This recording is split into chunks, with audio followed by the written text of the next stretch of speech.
mu nekk seen revue de presse am contentement taxaw seetlu bi lay la rek taxaw seetlu bi lan la rek waaw gis nañ ni kon sénégalais yëpp mën nañu jàpp ni Khalifa Sall ak Karim Meïssa Wade kon ay maanaam adversaire politique dañu leen liquider maanaam ngir wàllu politique mais nag xëy na Barthélémy Dias ak Ousmane Sonko seen cas du demee noonu quoi parce que ñoom bokkuñu maanaam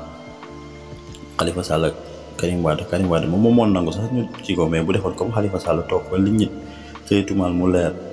ñu tëj ko wala ñu kii ko bàyyi ko Sénégal mu toog fii moo gën mais mu moo nangu ñu génne ko réew mi ndax ragal prison kon nag su dëkk moom politique dafay xaw a doy waar quoi mais lu may insister rek moo tëbee lépp rek lu may insister rek mooy que problème mu Moustapha Niasse kon ñu ngi koy dégg ñu ngi koy wax ci affaire loxoor affaire pétrole yi ñuy jaay ci wàllu ger ak yooyu noonu man de da xam naa ne moom du mujj fenn parce que moom daa ànd ak nguur waaye nag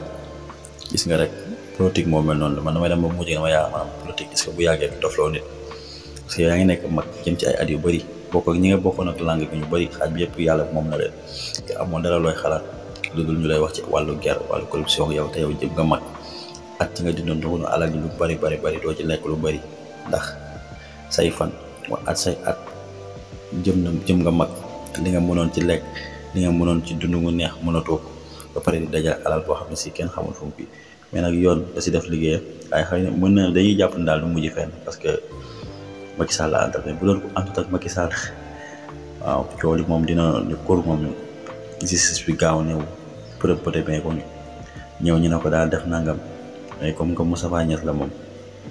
xëy na mën nañu wax ne du mujj fenn xanaa beneen président bi ñëw mu nekkoon si taxaw seetlu am contentement bu baax a baax jërë ngeen jëf